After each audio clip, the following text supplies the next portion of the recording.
I think the first sister missionaries were introduced into the West Indies in 2011.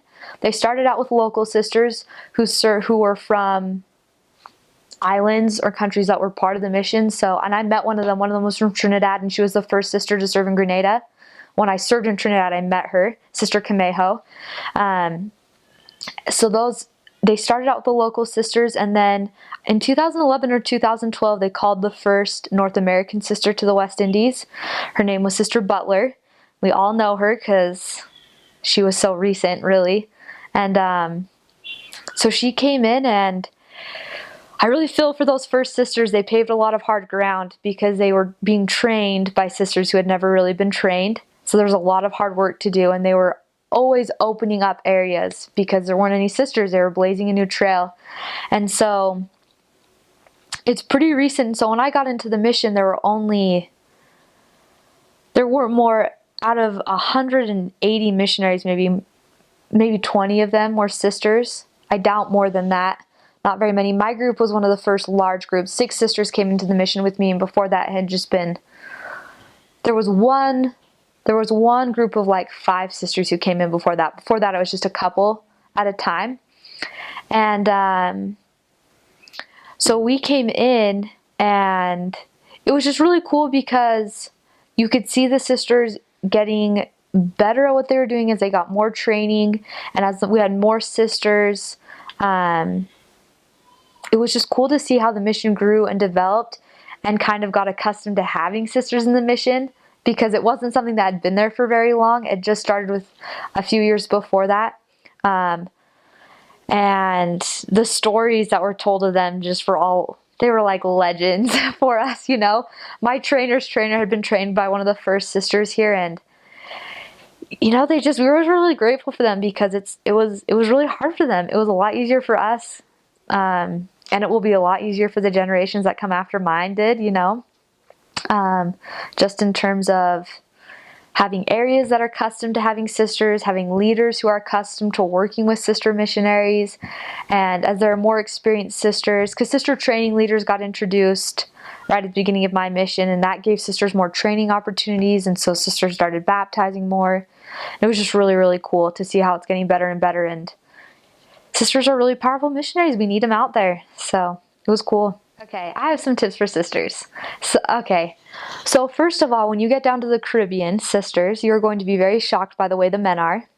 And it's going to be really nerve-wracking for you first, because the men are very, very forward in the Caribbean, and they will ask you to marry them off the street, and they will hit on you really hard, and it will be scary for you because you're probably from somewhere where men don't do that as much. Okay, obviously American men do not hit on you as you walk down the street because that would be inappropriate. And they're rough around the edges. And what I found, because I taught almost all men, almost all of my converts are men, and that is the culture that they were raised in. It's not appropriate, but also most of the time they don't mean any harm. My recommendation to you is to be open to everyone, be smart, but don't turn your back on people because at first they put you off a little bit. My companion and I served for 10 months in an area that was very, very rough, lots of drugs and gang violence, and we had a real problem with men hitting on us at first in the mission. And this was in Grenada. And what we found is that if we would just go talk to these guys and contact them and treat them like normal people, they never gave us trouble after that. These people who were catcalling us, who we were scared of, who would walk to the other side of the street, if we would just go over and say, hey, what's your name? We're missionaries. We're spreading a message about Jesus Christ. They would never bother us again. And oftentimes those guys became our friends or they got baptized. And so that's one tip I have, because I just always felt really sad when sisters missed out on the opportunity to meet really wonderful people because of that. Now, I'm not saying be dumb about it, but I'm just saying it's a different culture. So be ready for that, because that's kind of shocking. Take flowy skirts because it's really hot is my recommendation, and don't layer. Buy tops that you can wear with nothing underneath them other than your garments, of course. And then the other tip I have comes, I guess, more because of my experience as a sister training leader. But sisters, I would recommend to sisters just to respect the leaders in the mission, to respect their zone leaders and their district leaders. Even if you've been a sister for 15 months, your district leader's only been out for 6 months, he's your priesthood authority. Respect him and support him and sustain him, because they really can't do their job without your help. And just as importantly, you can't do your job without their help.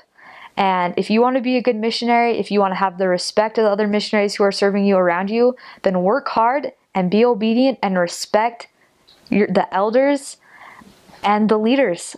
And especially just respect the elders. Don't talk badly about them ever.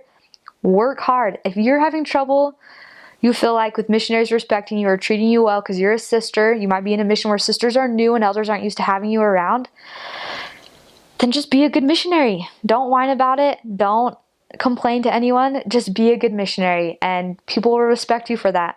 Because that was sometimes hard in the West Indies because sisters were new. And I just found that if you just did your job, then people would see that. And that's all they really care about, is if you're a good missionary or not. So you'll have a wonderful mission experience if you do that. And you'll never have any problem with the elders you're serving with or the leaders.